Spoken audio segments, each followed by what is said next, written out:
जो गौर से कोई भी सर की बातों को सुनता है तो वही समझता है और वही कहीं पर समझा पाता है। पहले समझ लीजिए बात को। यहाँ पे संज्ञा के 5 भेद हैं। पहली संज्ञा के बारे में हम ले लें। यहाँ पर हम लोग लिखते हैं व्यक्ति वाचक संज्ञा, व्यक्तिवाचक संज्ञा। अब इस व्यक्तिवाचक संज्ञा को पहले समझ लीजिए। व्यक्तिवाचक संज्ञा जो किसी व्यक्ति विशेष या किसी स्थान विशेष के नाम को हम व्यक्तिवाचक संज्ञा कहते हैं। जैसे व्यक्तिवाचक में सब ध्यान रखिएगा। एक उदाहरण हम दे रहे हैं। मान लीजिए यहाँ पर लिखा हुआ है राम। क्या लिखा है? राम। तो राम का मतलब हुआ कि राम, सोहन, मोहन, अहमद खान, जितना भी नाम है किसी भी व्यक्ति का, वह व्यक्तिवाचक संज्ञा। पहली बात हो गई। दूसरी बात पर आप लोगों को यहाँ पर ध्यान देना है। जैसे किसी भी स्थान का नाम, जैसे हम यहाँ पटना ले रहे हैं। क्या है? पटना। किसी जगह का नाम, तो पटना आ जाए, दिल्ली आ जाए, कोलकाता आ जाए, कानपुर आ जाए, जो भी आ गया। उसके बाद तीसरा पॉइंट पर याद रखिएगा, जो पिछला वर्ष पूछ दिया है हिंदी में, हो सकता है इस बार भी पूछ दे। जैसे यहाँ पर रहता है होली। क्या है? होली। यानी हम लोगों का जितना भी त्योहार है, पर्व है, ईद, मुहर्रम, होली, बकरीद, दीपावली, ये सारे के सारे पर्व व्यक्तिवाचक संज्ञा हैं। ये ध्यान रखिएगा। और किसी भी महीना का नाम, ये भी व्यक्तिवाचक संज्ञा। दिन का नाम, ये भी व्यक्तिवाचक संज्ञा। जैसे गंगा, ये भी व्यक्तिवाचक संज्ञा। जैसे हिमालय, ये भी व्यक्तिवाचक संज्ञा। यानी कि किसी भी नाम को, यानी जो विशेष आता है, उसको हम लोग कहते हैं। अब दूसरा यहाँ पर गौर करना है, जातिवाचक संज्ञा। अब जातिवाचक संज्ञा की बात हम करते हैं जो किसी जाति विशेष का बोध कराता है। जैसे यहाँ पर उदाहरण के तौर पर हम ले लेते हैं लड़का। तो लड़का का मतलब ये कुल लड़का है कि नहीं है। यहाँ पर हो गया लड़की, इसका मतलब पूरे लड़की जाति का ये बोध करा रहा है। जैसे यहाँ पर पुस्तक की बात कर रहे हैं, या यहाँ पर जैसे कुर्सी। पिछला साल पूछा है इंटर में 12 में कि तोता कौन संज्ञा है, ऐसा पूछा है। तो ये क्या हो गया? है ना, जातिवाचक संज्ञा। क्या हो गया? आदि, जातिवाचक संज्ञा। इसी तरीके से तीसरा हम लोग चर्चा करेंगे, जैसे समूहवाचक संज्ञा। समूहवाचक संज्ञा। अब ये संज्ञा के नाम से ही स्पष्ट होता है कि समूह मतलब भीड़, कलेक्शन जो होता है, एक इकट्ठा करना, भीड़ करना। जैसे यहाँ पर हम लिख सकते हैं सभा। सभा में एक आदमी नहीं होते हैं। वर्ग में एक आदमी नहीं होते हैं। सेना में एक आदमी नहीं होते हैं। ये आपका समूहवाचक संज्ञा है। सबसे पहले फॉलो करना है। नंबर, इसमें से तो एक रहेगा ही रहेगा, डेफिनेट एकदम। देख लीजिए नंबर 4 में आएगा द्रव्यवाचक संज्ञा। द्रव्यवाचक संज्ञा। अब इसका भी नाम से ही स्पष्ट होता है, द्रव मतलब लिक्विड, पानी, है ना। तो इस तरह का ये ऐसा संज्ञा जिसकी हम गिनती न कर सकें। जैसे यहाँ पर घी है, घी को नहीं गिन सकते हैं। यहाँ पर घी ले लेंगे, पानी ले लेंगे, सोना ले लेंगे, चांदी ले लेंगे। ये सारी के सारे जो हैं द्रव्यवाचक संज्ञा है। ठीक है। अब आइए 5वां नंबर में मेरा है भाववाचक संज्ञा। क्या है? भाववाचक संज्ञा।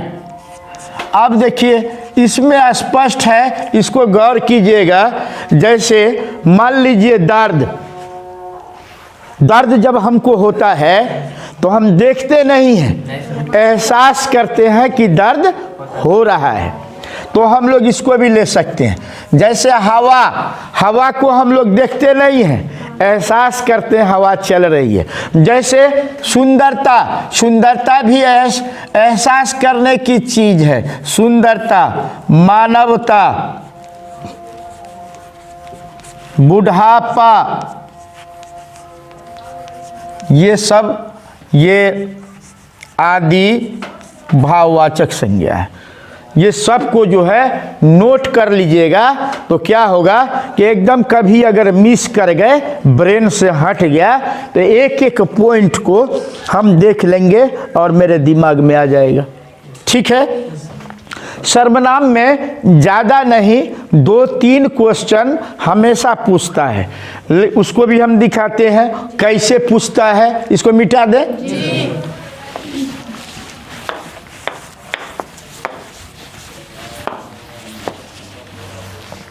जैसे अब यहाँ पे सर्वनाम है, सर्वनाम के 6 भेद हैं। कितने भेद हैं? 6 भेद हैं। तो सर्वनाम में सबसे पहले ये समझ लीजिए कि प्रश्न रहता कैसे है, हमको जवाब देना कैसा है। जैसे यहाँ पर रहता है कोई पढ़ रहा है। अब ये स्पष्ट नहीं हो रहा है कि कौन पढ़ रहा है, कोई पढ़ रहा है। तो ऐसे वाक्य में हम लोग कहेंगे इसको, ये अनिश्चय वाचक सर्वनाम, अनिश्चय वाचक सर्वनाम, इसको हम लोग कहेंगे। अब यहाँ पर दूसरा प्रश्न में होता है कौन पढ़ रहा है, कौन पढ़ रहा है। तो यहाँ पर पूछता है कि कौन सर्वनाम है कि नहीं। तो अब हम लोग कहते हैं यह प्रश्न वाचक सर्वनाम है, प्रश्न वाचक सर्वनाम है। ठीक है। इसी तरीके से तीसरा पूछता है यह कलम लाल है, यानी कि यह खास हो गया, डिफिनिट बता रहा है कि यह, इसका मतलब हुआ कि ये निश्चय वाचक सर्वनाम है, निश्चय वाचक सर्वनाम है। ये नाम से भी स्पष्ट हो जाता है। ठीक है। अब यहीं पर मान लीजिए चौथा नंबर में भी आता है, जैसे रहेगा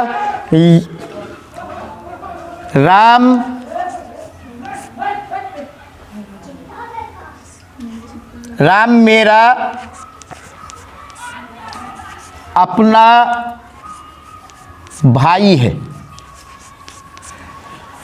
यहाँ पर खास बात हो रही है अपना की, या यहाँ पर स्वयं भी आता है, इसको हम लोग कहते हैं निज वाचक सर्वनाम।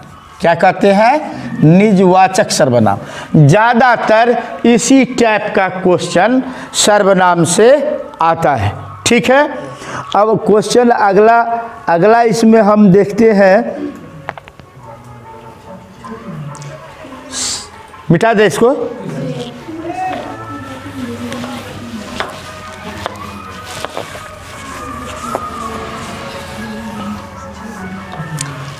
समास, ये इम्पोर्टेंट है आपके लिए। समास के कितने भेद हैं? 6। कितने भेद हैं? 6 भेद हैं। यहाँ पर देखिए, एक में पहला हम लिखते हैं, इसको ये ले लेते हैं, कर्म धाराए समास। यह एक ऐसा समास कर्म धाराए जिससे किसी विशेष की विशेषता निकलती हो, विशेषता बताता हो। जैसे हम यहाँ पर कहेंगे नील, हाँ कर्म, नील है ना, नील कमल, नीला है जिसका कमल, जैसे नीलकंठ नीला है जिसका कंठ, ये विशेषता हो रही है। जैसे कर्मवीर, कर्म का वीर, विशेषता हो रही है। जैसे नयन कमल, ये विशेषता हो रही है। ये इसको हम लोग कहेंगे कर्मधारय समास। एक एक पॉइंट को लिखते चले जाइए, भूल नहीं पाइएगा, जिससे किसी शब्द का विशेषता बताता हो। जैसे दूसरा शब्द में दूसरा ले लेते हैं हम लोग, इसको हम लोग कहते हैं द्विगु समास। द्विगु समास, देखिए द्विगु समास को एकदम ब्रेन में ये बैठा लेना है द्विगु को कि द्वि, द्वि माने दो। ब्रेन में क्या रखना है? द्वि, द्वि माने दो। तो इसका मतलब है जिसमें संख्या आएगी, जिसमें भी संख्या आ जाएगी वह मेरा द्विगु समास है। जैसे हम यहाँ पर उदाहरण ले लेते हैं, जैसे त्रिभुज। त्रि माने क्या होता है? तीन, तो संख्या आया। जैसे यहाँ पर पंचवटी, पंचवटी, तो पंच माने पांच, संख्या आया। अब देखिए सप्तर्षि, सप्तर्षि माने सात, सप्त माने सात, सप्तर्षि, संख्या आया। तो इस तरह का वर्ड जिसमें संख्या आ जाए हम उसको द्विगु समास कहेंगे। ठीक है। अब देखिए समास तो एकदम परफेक्ट है, पूछता है। ठीक है। अब नंबर 3 की बात लेंगे, जिसको हम लोग कहते हैं द्वंद्व समास। ऐसा समास जिसका दोनों पद प्रधान हो, जिसका दोनों पद प्रधान हो, बीच में हाइफन हो, डाइस हो, उसे भी पकड़ लेंगे। जैसे लिखते हैं दाल भात। दाल भी अपने आप में प्रधान है, भात भी अपने आप में प्रधान है कि नहीं? दोनों। जैसे माता पिता, जैसे राधा राधा कृष्ण, जैसे यहाँ पर ले लीजिए टेढ़ा मेढ़ा, ये पिछला साल पूछा था, टेढ़ा मेढ़ा। यानी कि हम लोग देखते हैं कि बीच में डैश आया है और इधर का भी पद प्रधान है और इधर का भी पद प्रधान है। तो इसको पहचानना एकदम आसान बात है, आप लोग सिर्फ इस पर ध्यान दे दीजिएगा। तो हमको नहीं लगता है ये तीसरा वाला जो द्वंद्व समास है इसमें कहीं से कोई इफ बट हो। अब आइए चौथा वाला है तत्व, तत्व पुरुष समास।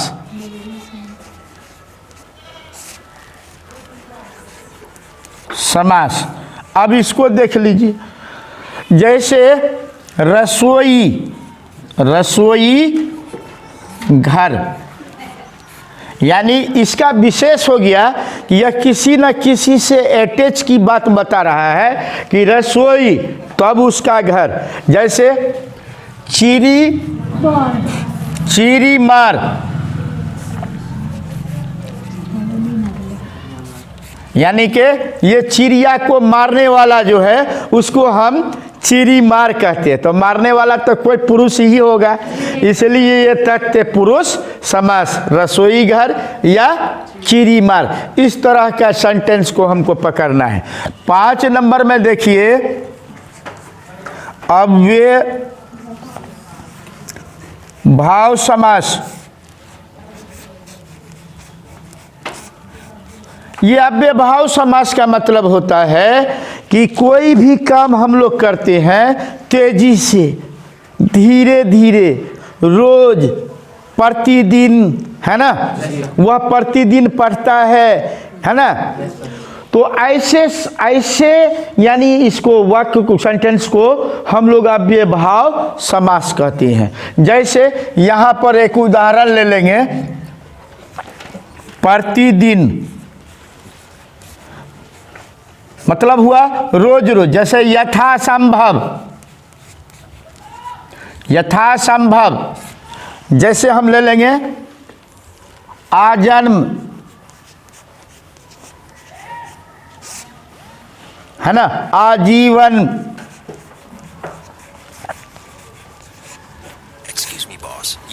धीरे धीरे, इस तरह का जो शब्द होता है उसको हम लोग अव्यय भाव समास कहते हैं। अब छठा में हमारा रह गया बहुव्रीहि, है ना।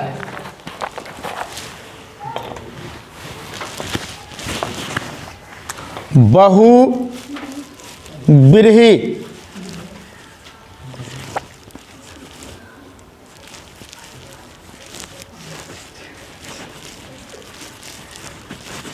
अब यहाँ पर देखिए, जैसे यहाँ पर हम ले रहे हैं पीताम्बर, ये बहु समास है। पीताम्बर, अंबर का जो पिता है उसको हम लोग कहते हैं। अंबर माने क्या? आकाश, आसमान, उसका जो पिता है हम उसको पीताम्बर कहते हैं। जैसे चक्रपाणी, चक्रपाणी, वीणा पानी,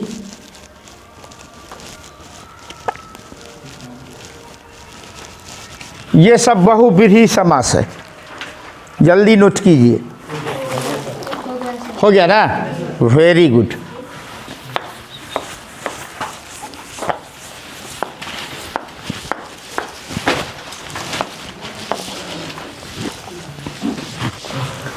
अब देखिए, हम यहाँ पर चर्चा करते हैं, एकदम इम्पोर्टेंट चैप्टर है जो कहते हैं संधि। संधि के 3 भेद होते हैं। सबसे पहले समझ ले कि संधि कहते किसको हैं?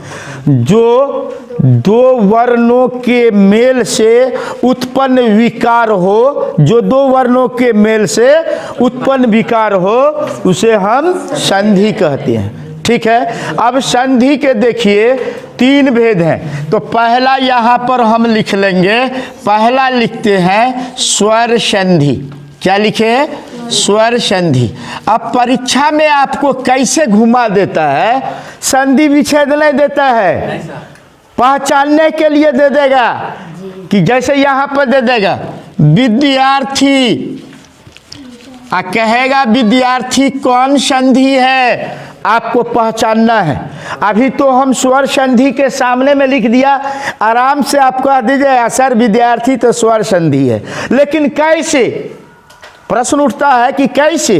तो यहाँ पर देखिए हम दिखाते हैं। यहाँ पर हम लोग लिखेंगे विद्या जोर आर्थी। अब देखो यहाँ ओ आया।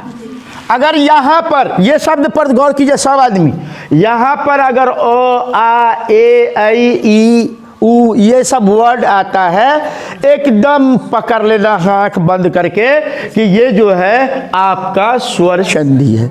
जैसे एक उदाहरण और ले लीजिए, जैसे हिमालय, क्या बनाएंगे? हिम जोर आले, तो क्या आ गया?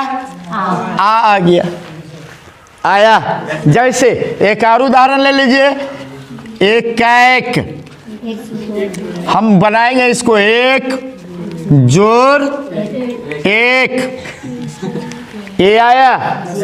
तो हम समझ गए कि आप स्वर संधि कैसे पकड़ेंगे। वहां पर फंसाने के लिए आपको संधि विच्छेद न दे करके पूछ देता है कौन संधि है, तो वहां हम लोग फंस जाते हैं। ठीक है। अब देखिए नंबर 2 में आएगा व्यंजन संधि। व्यंजन संधि, और व्यंजन संधि में देखिए क्या है, जैसे यहाँ पर है जगन्नाथ, हम लोग क्या बनाते हैं? जगत जोर नाथ। अब बोलिए यहाँ पर आया हो, यहाँ पर आया नहीं ना आया, इसका मतलब ये व्यंजन संधि, इसका मतलब व्यंजन संधि। और एक खास बात आप लोग याद रखिएगा, जब भी ये न संयुक्त है तो डबल अक्षर आता है, उच्चारण जैसे है, उल्लेख जैसे है, 2 अक्षर एक साथ जब भी आवे तो संधि विच्छेद अगर कह दे आपको करने के लिए तो उत लगाना है। कैसे? देख लीजिए, उच्चारण, उच्चारण, इसको हम लोग करेंगे उत्जोर चारण। देखा आया। अब जैसे हम सज्जन की बात लेते हैं तो सज्जन में भी तो डबल है, आधा जो पूरा जो न, है ना। तो हम लिखेंगे यहाँ पर सज्जन, तो इसका हो जाएगा सत्य जोर जन, सज्जन। बस समझ रहे हैं। तो ये सब जितना है आपका व्यंजन संधि है। कौन संधि है? व्यंजन संधि है। अब आइए हम तीसरे नंबर की बात करते हैं। यहाँ पर इसको कहते हैं विसर्ग संधि। क्या कहते हैं? विसर्ग संधि। और विसर्ग संधि में देखिए, अब विसर्ग संधि में है मनोहर। मनोहर हम लोग इसको बनाते कैसे हैं? मनः जोरहर। ठीक है। अब देखिए यहाँ पर जब ये सेमी कोलन इंग्लिश में बोला जाता है, जब ये देखेंगे दूगो बुलका यहाँ पर आ गया, एकदम आंख बंद करके हमको पकड़ लेना है कि यह विसर्ग संधि है। कौन संधि है? विसर्ग संधि। जैसे यशोदा, यशोदा हम इसको बनाएंगे यशः जोरदा, यशोदा। जैसे नमस्कार, नमस्कार इसको करेंगे नमः जोर कार, ये हो गया नमस्कार। हिंदी कोई आसान सब्जेक्ट नहीं है, अर्थ का अनर्थ हो जाएगा। माने अर्थ जो है जैसे जैसे अगर देखिए कितना अंतर हो जाता है। यहीं पर अगर एक शब्द हम लेते हैं, यहाँ पर लिखते हैं ये शंकर, इस शंकर की बात करें और इस शंकर की बात करें तो इस शंकर का मतलब हुआ भगवान। क्या हुआ? भगवान। और इस शंकर का मतलब हो गया दोगला, दो नस्ल का। देखिए हिंदी कोई आसान सब्जेक्ट है नहीं, जो लोग पूछते हैं हिंदी ये तो है। अब देखिए इसी शब्द को हम थोड़ा सा और विस्तार से बताते हैं। हम लोग लिखते हैं परीक्षा और लिखते हैं परीक्षा। देख लीजिए इस परीक्षा का अर्थ हुआ कीचड़। क्या हुआ? कीचड़। इस परीक्षा का अर्थ हुआ परीक्षा, जो हम लोग इम्तिहान देते हैं, है ना, इम्तिहान कहते हैं। तो दोनों के हर्षी दुर्गी में जरा सा अंतर हुआ तो दोनों का अर्थ अलग हो गया। तो हिंदी इसलिए कोई कह दे कि इजी है, वो इजी नहीं है।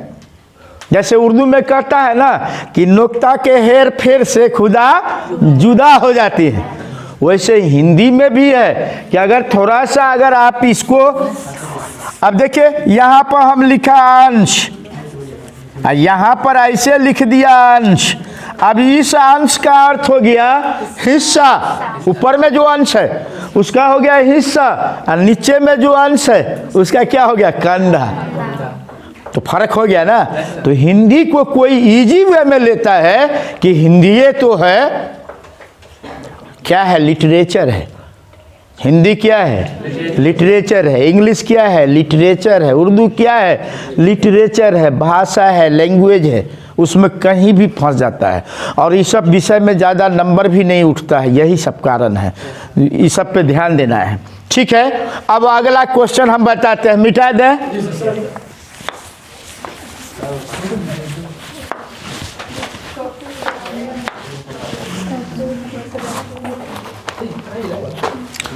अब देखिए यहाँ पर एक चैप्टर है उपसर्ग। क्या है? उपसर्ग।